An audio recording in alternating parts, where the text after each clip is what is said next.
It's always a special moment when you hit the button and there's the great reveal and all these faces show up. It's fantastic. It's good to see everyone tonight.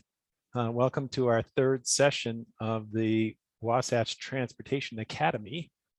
And we are going to have a presentation for the first hour as we normally do. And then we're going to spend our second hour working on our projects. Tonight, what's a little bit different about our second hour is that instead of trying to do everybody together, we're going to break out into small groups like I suggested last time. And so when I have a group this large, I don't like to share a screen because your faces mainly go away, but I will do it briefly for this one function.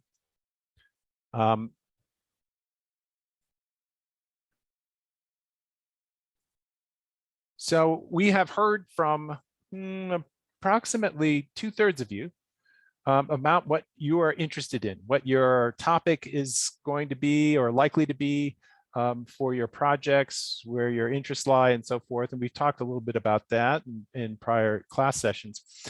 Here are the breakout rooms. What I did today, spent a chunk of the afternoon going through and looking at all your different project ideas and tried to group you thematically into breakout groups where there is at least some overlap or some sort of synergy between the topics, so that you guys can hopefully provide ideas, support, reaction, response in ways that will be cumulatively beneficial for everyone. And so that's kind of the idea. And so in no particular order, these are the groups that I have pulled together. Let me expand them so that they're easier to read.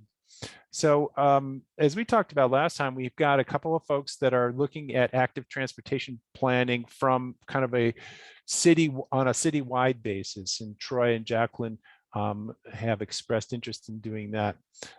Others are interested in equity issues related to transit, and Sarah and Thomas and Ellen have indicated project topics that relate to that subject.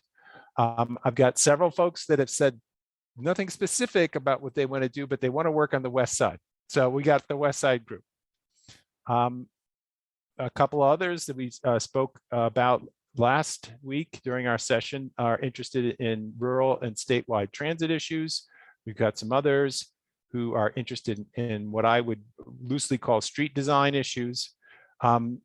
Another group focused on transportation demand management and ways to shift transportation demand or manage transportation demand so that it's expressed in different ways.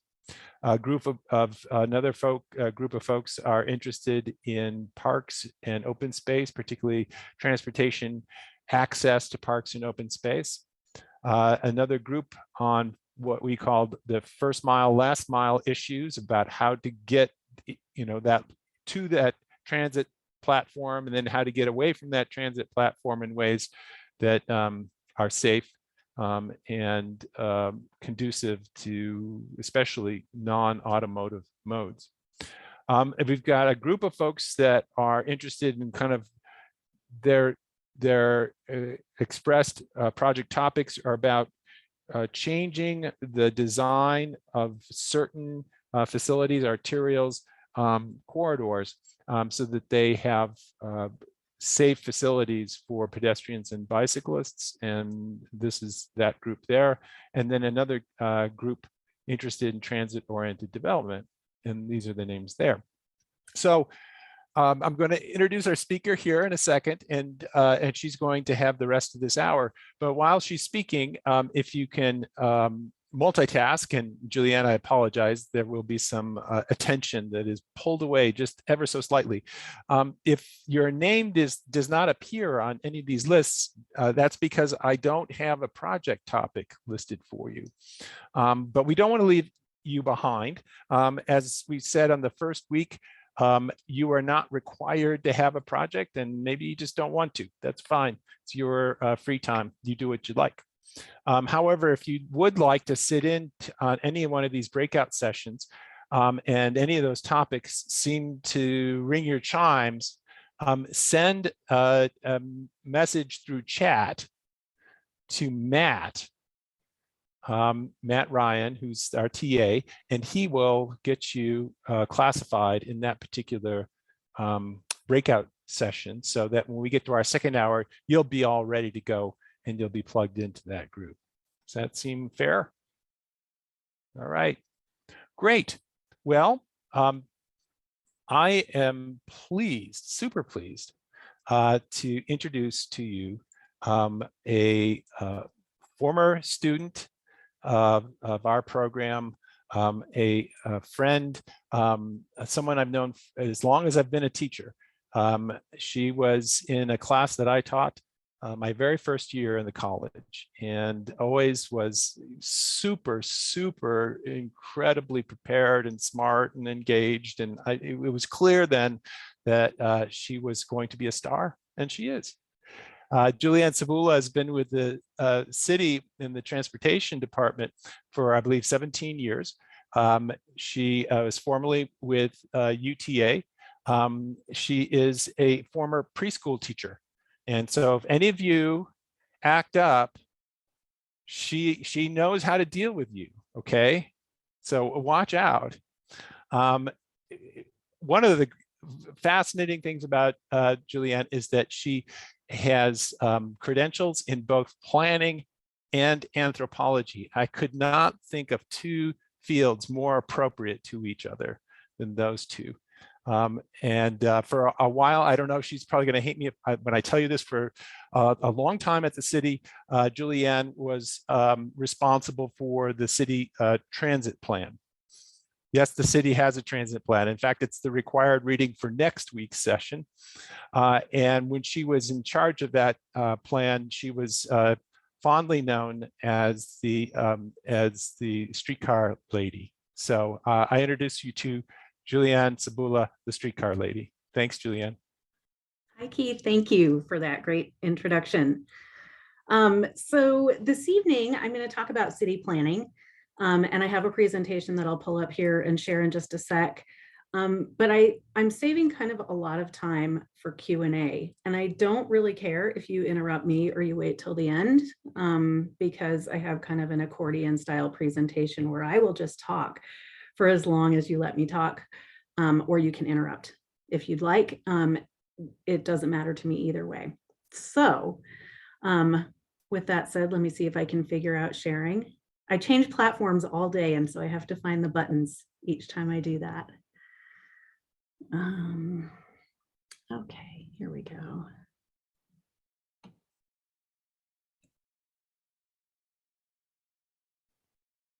Are folks seeing my screen? All right, and I'm going to try and make it big, after which I won't be able to see you, so someone has to yell if there's a raised hand. Looks like, am I in slideshow mode now? Yes. Yep, you're good. Great. Okay, thank you. So as Keith mentioned, I'm Julianne Sabula, and I have been with the city. Actually, I've been with the city about 9.5 years, and prior to that, I was with UTA and did some transit planning more on the major capital project side. And then I came to the city and I've done a whole variety of things, but now it's really strategic planning and programming. I'm showing you this map. It may seem silly, but a lot of the constituents I work with don't know where the boundaries of Salt Lake City are. And so I'm showing you this map to show you where the city is. A lot of people's mailing addresses actually end with Salt Lake City, and they don't live in Salt Lake City. They might be in West Valley, or they might be in Kearns and Murray, various other places, and it shows Salt Lake City. So these are the boundaries. The primary focus happens roughly between I-215 and the university, or just a bit east of the university, because that's where most of our population is concentrated. So Keith listed some things in the syllabus, and I realized I should have looked at it more closely, because the transportation division is in charge of a bunch of things in the right of way. But this graphic that you see in front of you comes from a workshop that Tom Millar, who I think you hear from next time, maybe, or in a couple times, a little further down the syllabus. He had a workshop, and in this workshop, we had all kinds of representatives from multiple organizations, but largely from within Salt Lake City government. And what you're seeing on these sticky notes is who's in charge of all kinds of various parts of the right of way and for what. And so you'll see things, for instance, like street lighting. DPU is for Department of Public Utilities. Whole separate department, whole separate funding from us. The fire department, for example, determines a lot of things because they need to be able to get their ladder trucks close enough to buildings, but far enough away to get where they need to go. And so you'll see down in the red circle, transportation, and we're a pretty small part of it. We do planning. We do kind of what is a street going to be when it grows up? So we do that type of planning, or what's known as conceptual design.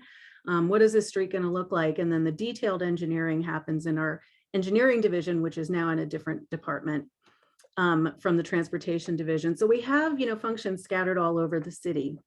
If you get a parking ticket, it's not my fault. That happens in another group as well. But lots of things are going on. And, the right of way goes from building front to building front. And what that means is that even things like outdoor dining that are governed by our real estate services group, where people pay a certain amount to be in that right of way. These are all functions that happen in the street. And then I'll just mention things that are entirely outside of, I would say, transportation functions, strictly speaking, but are really important, get brought up a lot by the public and by internal divisions of the city. And these would be things like informal uses of the right of way. So, for example, our unhoused population, many of them are living in our right of way, generally on the sidewalk somewhere. And so these are issues that we have to be attentive to, even if they aren't formally transportation issues. See if it will let me advance to my next one. Here we go. So this is the division structure. And essentially we have kind of two arms. One is operations, and they deal with permits. So if a developer needs to block off a travel lane while they're building a building, they come to us, they get a permit for that. We do some data collection within operations. Our signals group is within operations. So that's that group. And then strategic initiatives is the group that does new stuff, is how I would characterize it. And so the data analysis falls in this group, and that has a heavy focus on safety for obvious reasons. And then project delivery are those new projects that you see coming out and that Tom is working on, for example, with his 9-line project on 900 South. And then there's my group, strategic planning and programming. And basically what we do is make decisions about the general direction of transportation within the city, and some specifics. A big piece of our work is programming, and I'll talk a little more about what that means in a bit here.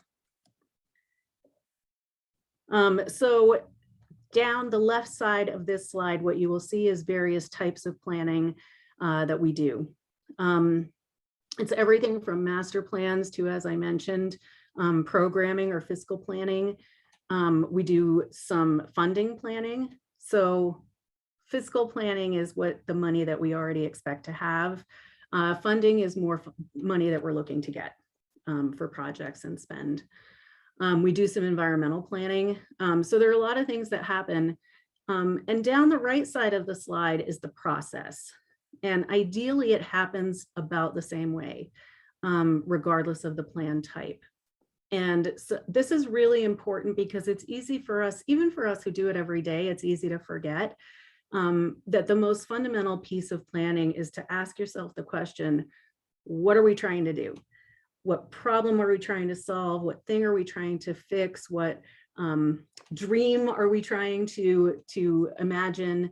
All of those things. And once you know that, you can begin to take elements and attach metrics to that, to say, how are we going to evaluate our solutions against metrics that tie to those goals? It's really important because it gets easy to forget your goals. And I'm just going to give a quick example about that.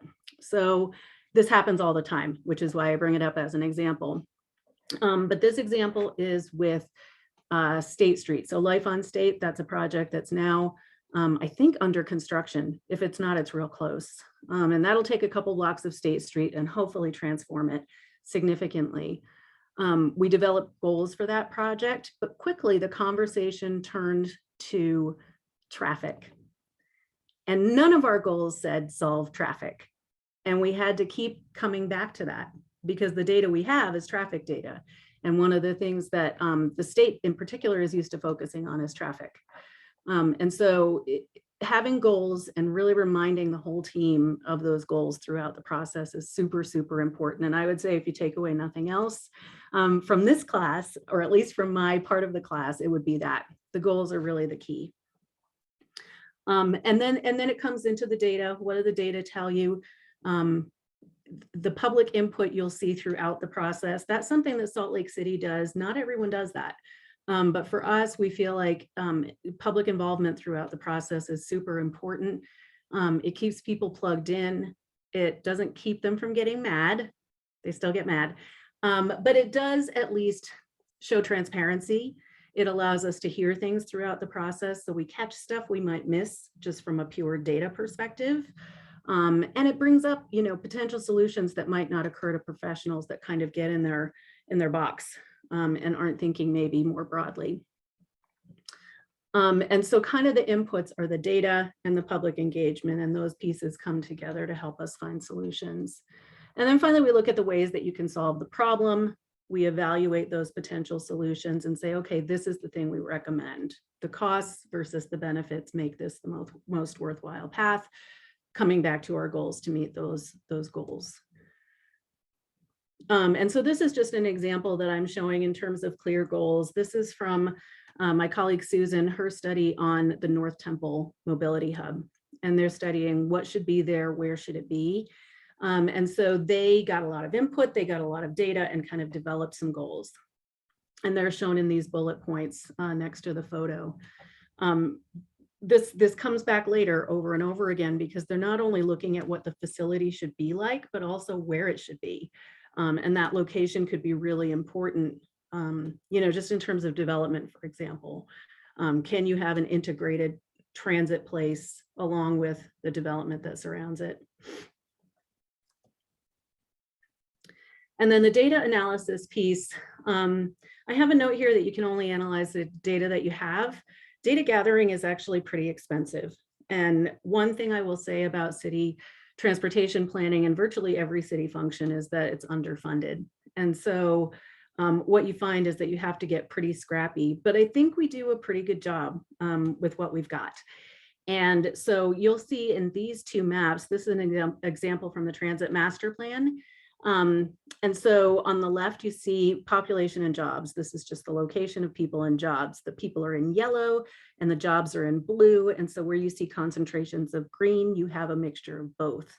This happens to be the both is ideal conditions for transit. But it's good information to have in terms of finding out what your origins and destinations might be and where those people are concentrated. And then the map on the right is showing a couple of different things. It's a transit propensity index, but what that means is it's people with no cars, households with no cars, households with a person or more people who are disabled. It's a household that has a low income. It's a household with seniors. And so the areas that are darker are where concentrations of these households are. What we know about those households is that they need options beyond driving. And so that helps us figure out where to focus those investments. And then developing options and evaluating trade-offs. This is another example, and this comes from the local link transit study. This was looking for a connection basically between the Sugar House area down into Mill Creek and then even further into Holiday. The communities, I think, are very interested in a streetcar extension. But again, you're starting with the goals and then you're looking for whether streetcar is the answer to that question. And it may be that it is, and it may be that it's not. So what this basically looks at are a number of factors. And these were, again, tied to the goals of the study. But it was looking really at the cost the engineering feasibility. You can do anything with enough money, but if there's a steep hill, for example, rail solutions can be a challenge. So that's what's meant by that term. Right of way, do you have to take people's property? That is a pretty sensitive thing that you only want to do if you absolutely have to. So that was one of the factors. And then they looked at ridership, real obvious thing for a transit project. And then they looked at carbon emissions because air quality is so important in our region. And so, down one side, it just kind of shows you how these various modes match to the market that you have. And so this is where a lot of the data analysis comes into play as well. What kind of travel market are we looking at here? And together, you end up being able to evaluate these things and make a recommendation, which will happen soon with the local link study. So keep your eyes peeled for that. Hey, Juliana. Yes. Sorry, Juliana or Juliana? Kind of missed Julianne. it. Julianne. Julianne. Sorry, thank you. Do you mind if I quickly ask, are there members of the planning team that do the cost estimates for new projects or estimating the cost range, or is that something that is provided by other departments in the city? That's a really good question, and it's a little complicated to answer. So I'll do my best. Cost estimates in this particular instance in the local link study, we have a consultant team, and that consultant team includes experts on cost estimation. That being said, we look a lot of places, and in particular to ground truth those cost estimates. So UTA has been involved in that study, and we look to them to sort of field verify. We've been out there, we've been building things, and this is what it really costs. And right now, that's a super moving target. Supply chain and all the stuff you've heard about, right? So it's affecting prices for transportation projects. We do have some internal capacity within the transportation division. We also frequently look to our engineering division for cost estimates. Does that get at what you were looking for? That's exactly. Thank you so much. Sure, you bet. So in addition to planning for things that we've planned for a long time, be it sidewalks, trails, transit projects, new roadways, et cetera. We have this thing that, initially when it was called disruption, I thought, well, why is it called that? To me, it's kind of fun, and disruption sounds like such a kind of negative connotation, but really it just disrupts the normal way that we plan. I'd like to reemphasize the process doesn't really change. It just disrupts the things we're used to doing as we go through that process. But we had, so for instance, the scooters arrived a couple of years ago, and literally we had no idea at the city that they were coming. So 7:30 one morning, I got a call from a reporter to inform me of the bird dropping, as we came to call it, that had happened in our downtown. And so scooters, couple hundred scooters everywhere. No idea they were coming. We had started working on a policy framework for scooters, but we weren't ready. And so these kind of sort of disruptive events and technologies have really caused those in transportation planning to think, what do we need to consider? How might things change over time? And this is true with a lot of things. And it's, ranging from electric cars where, well, you guys, I think, have an electric bus up on campus. So that's a really good example because it comes up behind you very quietly. Something you don't really think about, but you don't really want to get run over, right? So we're thinking about pedestrians and quieter vehicles. What does that look like? COVID-19 threw a huge disruption into things for us, and transit ridership dropped pretty dramatically. Based on COVID, it's really bouncing back now. And in fact, I'm excited to report, I think that the only line that has gotten back above pre-COVID numbers is the S-Line streetcar. So pretty cool and maybe unexpected. But we saw not only the drop in ridership, we also saw really big changes in commute patterns. And so the peak period is something you hear a lot of transportation planners talk about. And that just means the time of day when you have the most people.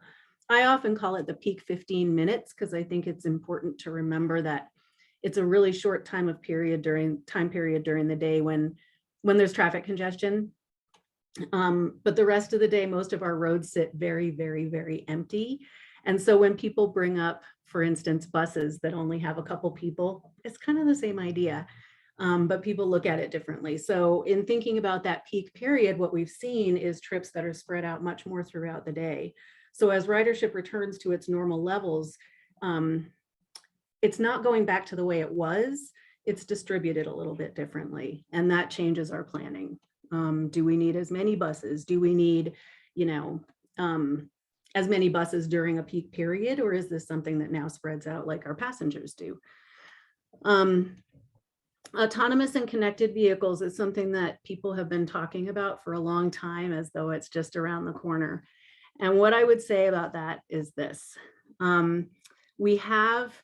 Our vehicles are already autonomous and connected, but in the sense of a bunch of cars driving around on their own and picking people up, I actually think we're kind of a ways away from that. There are complications that I don't think were really adequately anticipated. And for Salt Lake City, at this point, we have a lot of plans in place. And I'll talk more about this in a sec, but we're pretty focused on policy. And the reason we're focused on policy is exactly for issues like this, where something has not yet arrived, but what policy framework do we want to receive these things with? And so as an example, for autonomous vehicles, we really like the idea of dedicated lanes for multi-passenger vehicles like transit vehicles, like buses. This helps protect some of the pedestrian concerns. It's one thing that autonomous vehicles aren't great at is predicting what pedestrians and bicycles are going to do. And so in an urban environment, it can really get complex pretty quick. We have begun talking with the state about autonomous delivery and passenger drones. And this is something that sounds pretty far out and crazy, but it's apparently Salt Lake City is kind of on the list with, I forget the other two, but I want to say New York City and San Francisco. Often these two, or some variation of New York, California, are two of the top ones. And then little old Salt Lake City, Utah, are kind of in the top three for looking at passenger drones in particular. Part of the reason is because we have a lot of rural communities that have been reliant on extraction industry jobs. As those evaporate, they are looking to come to the city, but they really don't want to leave their community in terms of where they live. And so how can they get here to Salt Lake City more directly for jobs and more quickly? We'll see what happens with that, right? It's a pretty expensive mode of travel as far as what we're projecting. And we need a lot of space to land them, to charge them. That's actually why Salt Lake City is so appealing, because we have big flat parking structures and a lot of parking lots, a lot of big open areas to land these guys. So stay tuned for that. I expect over the next couple of years, the economic development folks for the state in particular are looking at this. And so we hope to hear more and understand better what it looks like. And we're not really talking about intergalactic travel yet. So I'm going to say a quick word about our transportation master plan update, which is underway right now. You can see a list of policy things, and this is a very policy heavy plan. Many city plans look really to make a project list, right? What are our active transportation projects? What are our transit projects or transit supportive projects? Where are we going to widen a street, et cetera? We already have some good modal plans. So our transit master plan that Keith mentioned earlier, our pedestrian and bicycle master plan, which I think is also in your reading for this course, the street typologies, although it may be a direct module of the plan or we may reference it. I think this is an important thing, just as a side note in city government, that when you formally adopt something, it's good in that it has teeth. It means that you can ask certain things of developers as part of your zoning code, for example. If it's referred to as a guidance type of document, the advantage to that is that you don't need a legislative process every time best practices change and you need to update that document. So pros and cons to formally adopting something, which is kind of by definition what a plan is for Salt Lake City, is that it's been adopted by our city council. And then we have the Livable Streets program, more affectionately known as the traffic calming plan, and that will go into this. But then we have kind of all of these other things under the policy framework, and that's going to be really important, and it's part of how we're coping with some of the uncertainty that I mentioned on the last slide. And some of the really big ones, there's a lot of new infrastructure money in the mix that you may have been hearing about at the federal level, but also at the state level. And how might we utilize that to solve some of our bigger problems? And I think, for instance, the barrier that freight rail creates within Salt Lake City between the east and west sides of the city is a pretty big one. It just serves to reinforce former redlining and other things that are in our city's history as an example. So these are the things that we're looking at. Joe Taylor and my group is managing this project. And one of the cool things he did, I think, is that he hired a community advisory committee. And so he did an application process. I think we had 90 or so applicants, just regular community members. And then a committee selected kind of a cross section so that we would hear from groups in the community that we don't normally hear from. And so, for instance, we have one person who has a child that's in a wheelchair. Knowing what she experiences in our transportation system is pretty important. None of us who work for the division have that experience. And so, this is someone who could be helpful in informing the things that we don't know as much about from direct experience. And so these community members will be compensated for their time, which does a whole lot for public meetings in terms of participation. We're getting paid to be there and community members aren't, and there's a lot of things pulling on their attention. So if we can find representatives to compensate during our planning process, that really helps us get at some of the issues that we might not otherwise. These are just some helpful links that I put in, and I'll share this presentation with Keith to share with all of you. It just looks at a couple of things that we do within our division. It's a work in progress, but we're working on prioritizing projects and how we program them using equity, sustainability, safety, and good governance as kind of our big picture goals. So that's a work in progress. Tom has the typologies that he has basically completed. I think that the final draft is now out and ready, and it's been reviewed and gotten comments. And then we have a West Side equity study that's been completed and that's been shopped around and has really gotten some traction with a lot of folks. We did this in collaboration with UDOT, with the state. And I think it was just a really interesting, it was a project that we did with a high level of uncertainty, which is always fun as a planner, feeling your way a little bit in the dark about how to address equity.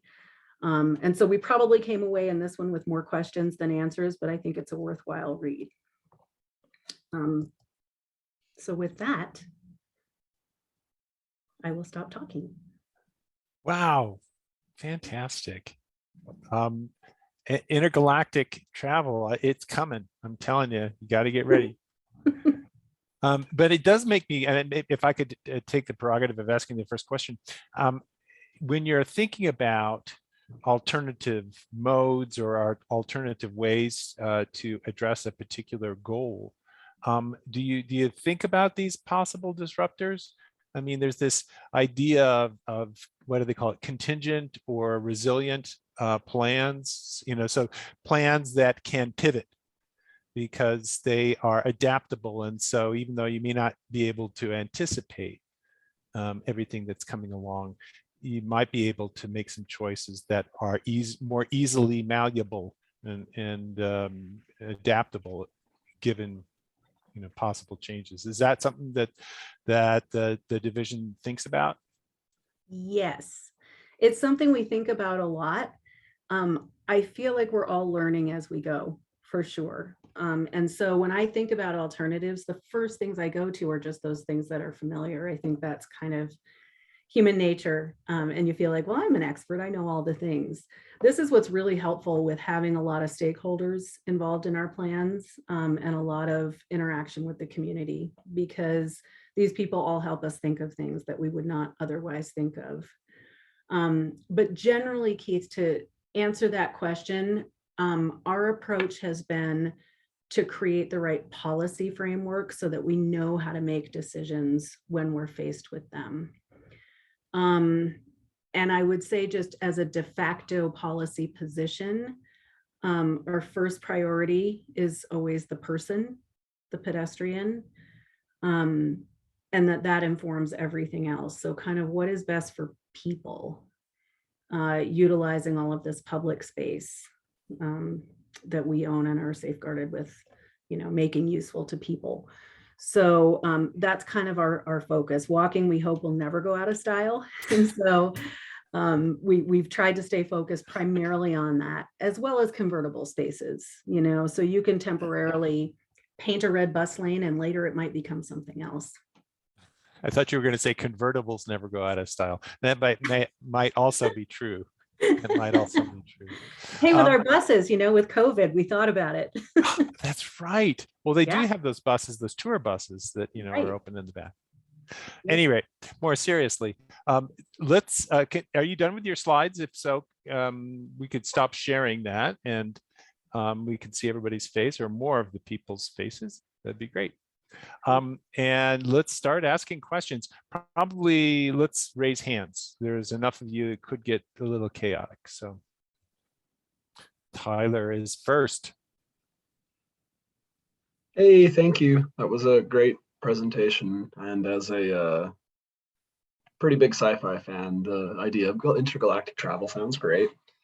I wish I had more questions, but I think the one that I'm really curious about asking on a personal level to you is not necessarily like specific to each project, but as your approach and sort of how you view the city, its development, and the plans you make for it.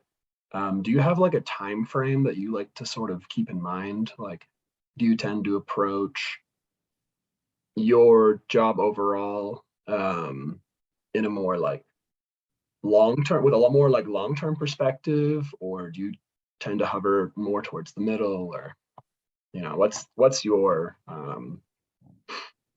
general approach to like viewing the city and its change? Yeah, so with transportation planning, we have typically looked at a 20-year horizon. And I say that as someone who knows that our current transportation master plan is 25, I think, years old. So 20 to 30 years is typically the horizon, and it depends. So we participate, Ted, I think, spoke with you about regional planning, and that looks out a little further than 20 years, but it gets updated every 4. So we're looking at about 20 years, and that does become trickier over time because there's more change. So the other kind of timeframes that I think about, there's 20 years, typically 5 or 6 years. And this is tied to both what we can sort of get our head around as far as upcoming projects, what's in the hopper, what is their political interest in. Political will can change a lot over just a couple years' time. And so we have to be in sort of that short-term mode, at least partway. We kind of straddle between this long and short term. And then we have, we have some funding sources that are 6 years out. So we have to be thinking in those terms, because when we put in an application, we have to know something about the project to put in those applications. And those are the ones that go to WFRC, incidentally. And then we have kind of a 10-year horizon, and the 10-year horizon is what our impact fee plan is tied to. So we have a capital facilities plan, and to that is tied an impact fee facilities plan. This just tells us what we can spend impact fees on. We haven't been very good at that one, so we're really focused on it right now. So I would say right now, at this snapshot moment in time, 10 years is what we're looking at. Awesome, thank you. So Alec, what's on your mind? I was wondering if there is a little bit of a culture clash maybe the city faces when they're planning transportation projects. I understand like UDOT is a lot more car-centric of a government agency than the transportation division of Salt Lake City may be. I was just wondering if you find that is a barrier to getting some things developed in Salt Lake. Yeah, 100% is. And it's not just a culture clash in terms of car culture, both ways. So one thing that we kind of, I guess, informally acknowledge as a city is that if we do something first, there's a really good chance that the legislature will outlaw it. And that just happens. I mean, it really does. It sounds like a joke, and it's not really a joke. It happens. And so we do have to think about that. We also, I think, have internal clashes. So just to give you an example, in transportation, we recognize the value of street trees, right? They provide shade, it's a comfortable walking environment, all of that stuff. And then we'll have our public utilities group who will say, hey, your tree roots are going to grow into our water line. And people also like turning on their faucet. So, we have a lot of conflicts in transportation that we face every single day. And I would say that the state is certainly on they just have a very different approach to building transportation stuff. We control our own streets, but we still intersect with state routes and have to think about that. But even internal to the city, there are lots of competing interests. And I think in any complex system, you're probably going to find that dynamic. As a follow-up to that, just real quick, have you seen success with other cities kind of operating autonomously outside of state organizations? Or at the end of the day, do you just unfortunately have to bend to the will of potentially car-centric planning? Yeah, you almost don't have a choice. And I would say, and other people can probably speak more eloquently to this than I can, but I think even in communities where you have more broadly, you have support for non-car centric planning, you will then see there's a balancing that tends to happen, right? So you'll see that you just have some community members that are really, really loud. But I think that is something that you deal with kind of no matter where you are. We've been doing cars for a long time.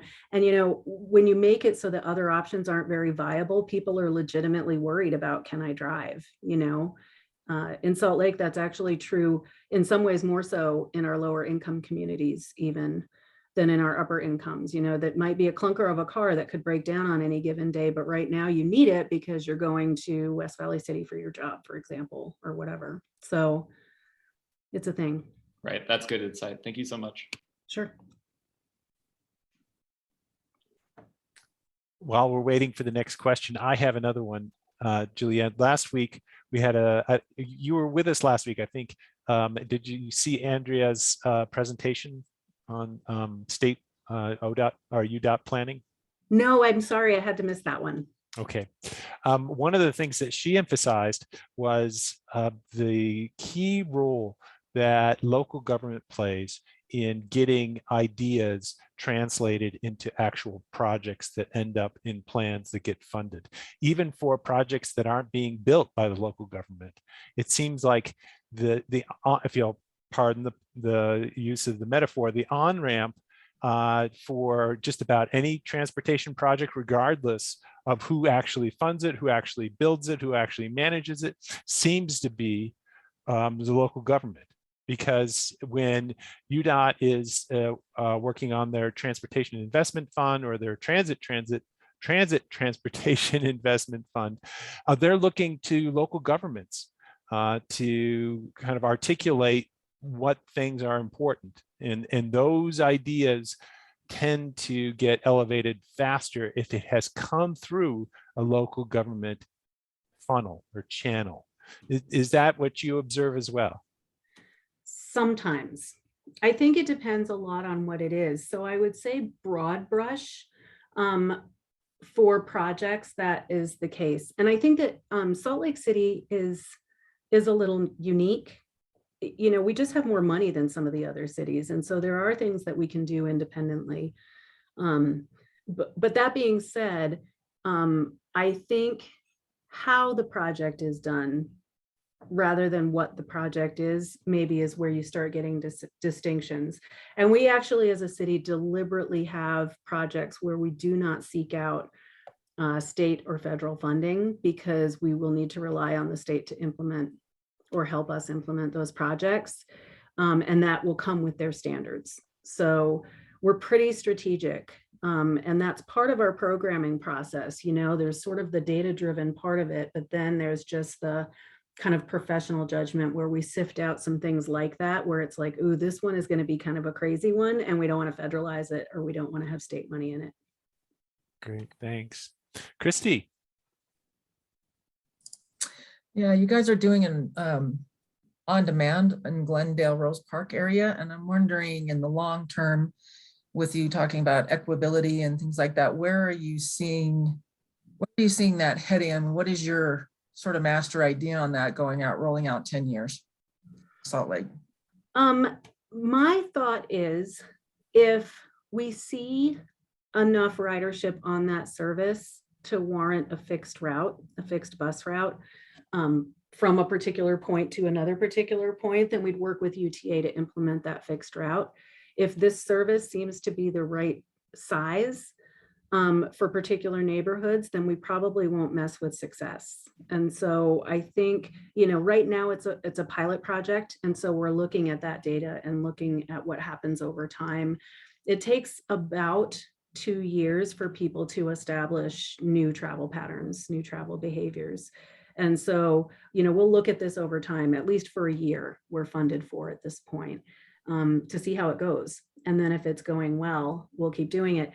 One of the things that would need to change a lot for that to change is just in lower density areas that are mostly residential, it's kind of hard to serve with a fixed route because you just have a couple times a day that people are riding and they still need a car for a lot of other things.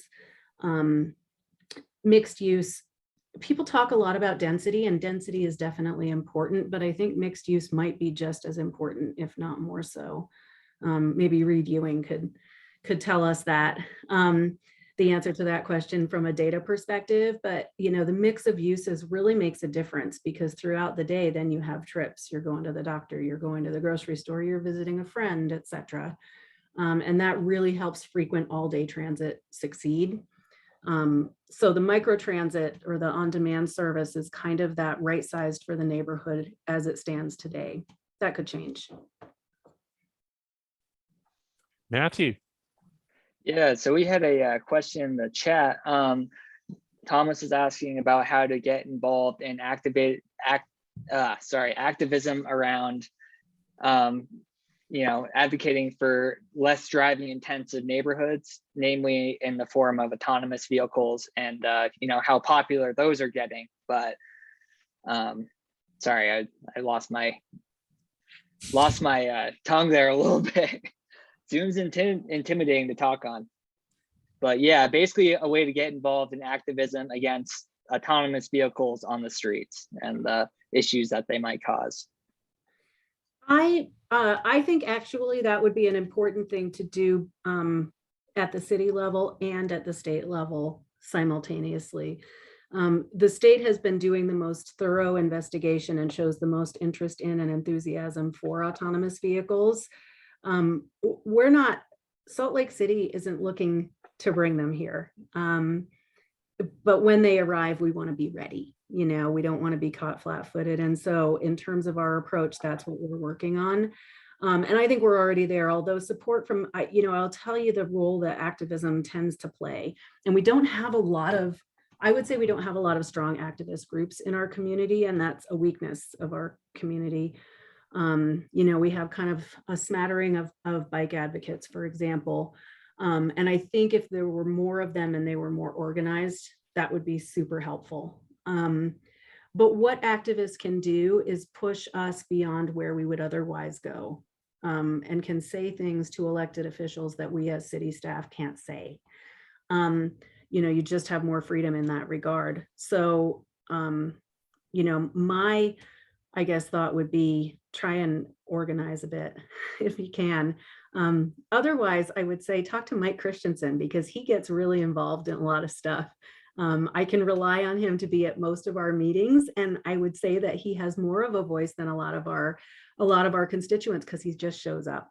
It's hard to do, right? You have to really be dedicated to it, but showing up is a big part of it. Absolutely. Well, we're at time for our break, and I know we didn't get to all of our questions here, but maybe we can continue those in the chat after the break. I do want us to take a good 10-minute break, and then we're going to come back and work together in small groups. And so at 7:05, let's reconvene, and we'll get people organized into which groups they're going to spend the rest of tonight's session in. And I will give you kind of the brief, the mandate. What are you supposed to accomplish in these small groups, and when should you check back in? Because we're going to have a kind of a mid-process check-in. So until then, see you in 10 minutes. And Julianne, let's do a round of applause for Julianne. Snaps. Thank you. Thank you. Thanks so much for having me. It's been It was fun. fabulous. Thank you so much. Okay, see you in 10. We are mainly here, maybe a couple stragglers still coming in. Welcome back. Sorry to rip you out of your small groups. I was traveling around and visiting, and it sounded like the discussion was really fruitful and very productive. So I'm glad you guys are having that experience tonight. We're going to go back to that in a little bit, but we have a special guest I wanted to bring you back to hear from. If you see his Zoom box, he is now a senator. Senator Alessandro Rigolon. Just a point of clarification, he is a member of the Academic Senate at the University of Utah. So before you start calling him the Right Honorable Alessandro Rigolon, understand that it's the context, I guess. But Alessandro is a member of our faculty in the Department of City and Metropolitan Planning, and he is a world-renowned researcher on issues related to parks and open space access, and particularly with respect to equity. And he has a project that he's getting underway right now and wants to speak with you about that. So Alessandro, welcome to the class. Thank you. And yeah, sorry, my Zoom doesn't let me change this back, but so don't send me hate mail or something. I'm not a senator, real senator, but so thank you, Keith, and thank you, everybody. Just a couple of minutes. So I've been, with some colleagues, we've been lucky to be funded to do a little study by the Utah Transit Authority to understand how to improve transit access to regional open spaces, including city parks, but also, trails and mountain open spaces. And so as part of the study, we're doing interviews with the folks who live in the UTA transit service area. And his interviews are about 45 to 60 minutes. And they're about your own experiences using transit to reach parks and open spaces, and or barriers you might have into using transit to reach those kinds of destinations. And yeah, we're open. We started last week with some interviews. We're open to really anywhere between Weber County all the way to Utah County down south, but particularly in places that have a transit dependent population, particularly so. So yeah, I'm gonna drop my email in the chat, and if you have any interest in joining, please let me know. And there's also a little flyer that I want to attach if I can find a way to do so quickly. And there you go. So yeah, any questions or anything you want to ask me if in case you might be interested? I've got a question. Curiosity, and I know it sounds like you're mostly just doing the UTA service area, but are they looking at any questions beyond that? In other words, so I do a lot of things with other places across the country and this and that. And we have 5 national parks that clearly we promote tourism wise, yet we have no public access to for our own citizens. Is it looking into anything like that, of hooking people up to the actual national parks or even some state parks? Absolutely, yeah. So we do, I guess, Antelope Island, State Park would be within, reach. There's a bunch of them that are sort of within reach, connecting via Summit County and, other transit service providers nearby. And a couple of interviewees that I already work with, they also mentioned, going to national parks via transit from here. And so, UDOT is tangentially included in the conversation, and now they'll be taking on more projects. Whether we'll see how that goes, but in terms of construction that UTA was involved with. So yeah, definitely if there is an interest in discussing more statewide transit to national parks, I think, it can fit with the scope of this project. And we have compensation, $25 gift cards for whoever participates. And that's about it. We're also mapping, access in the UTA service area by socioeconomic status and race. So there's a social justice lens to this. There's many initiatives around the country that are doing this with the goal of, helping people without cars or with few cars, just one car per household, to reach open spaces via transit, via, better routing and programs. Fantastic. Well, thank you. I know there's the number of people who are interested in this subject.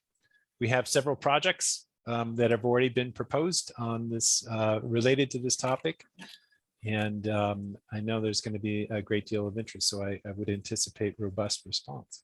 So I don't know, we talked about this before. I know your time is tight. If you have a couple extra minutes to hang around. I can stick around as long as there aren't kids screaming in the background. Or even if there are.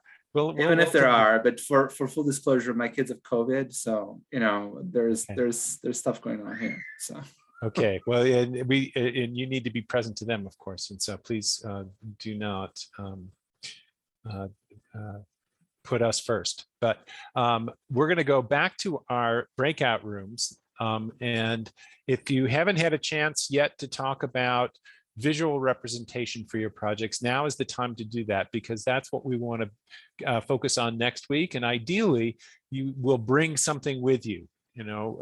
This is, I have to kind of soft sell this. This is because this is not a real class, right? So there's not real homework, but I want to recommend that next week, if you have time over the next 7 days, to develop some sort of visual representation of your project idea, whether it's a photo, whether it's a map, a satellite image, whatever it is, to bring it with you to class next week. And so if you haven't talked about that topic and some of your ideas, now's the time to do it. And as you could tell from my earlier introduction to this idea, I think video can be really powerful. So think about strategic video representations of your project idea. I think people really relate to those kinds of moving images. So at any rate, let's go back to our breakout rooms, and then we will come back together again just to say good night and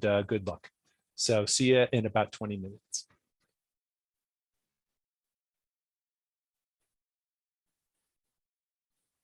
All right, Alessandro, I was going to put you in the parks and open space breakout room. Do you want to go there? Sure. All right. Yeah, and if you want to jump around, just let me know.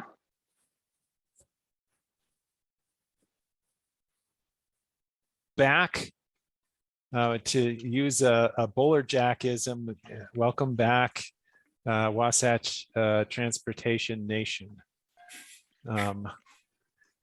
It's good to see everyone back, and my experience in just sampling around in the different rooms is you're all doing really great stuff, and it's very cool. I dropped into a number of different breakout rooms and heard so many incredible things that I just kept my mouth shut. You guys are all doing a great job. As I was saying before, the task for next week is to bring into the class some sort of visual representation of what your project idea is. And you may be thinking, oh my gosh, I don't know how to use Photoshop or Illustrator or one of those fancy Adobe products or SketchUp or something like that. You don't need to do that. I mean, if you do have those skills, fantastic, go ahead and use them. But I think some of the most powerful presentations can be made using very simple graphics. And so before we leave, I'm just going to show you an example of something that you can do very quickly. So I'll share the screen just briefly here. This is a satellite image from Google Maps. And so it started off, if you go to maps.google.com, you will get a map, usually of your most immediate location. And if you click down in that lower left image, it'll turn to a satellite image. And you can just copy this. If you're familiar with the print screen function on your computer, you can just copy this image and put it into, let me switch applications here.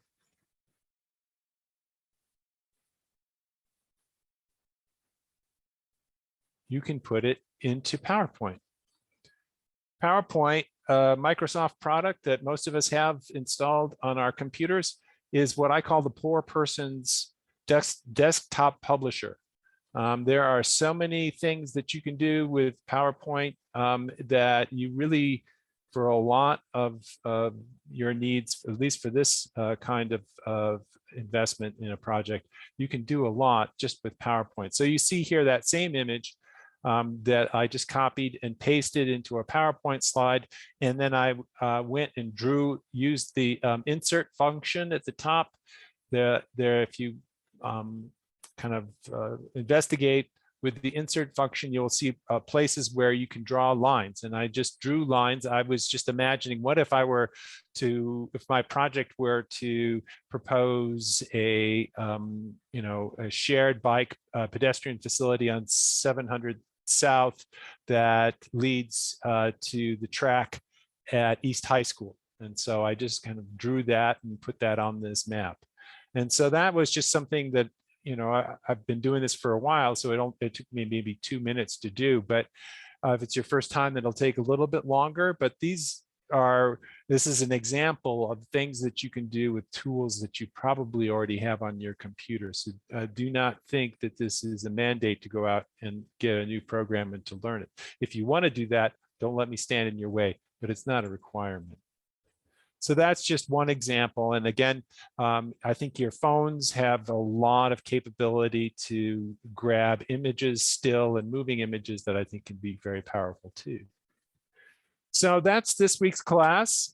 We are concluding on time and on budget again, amazingly.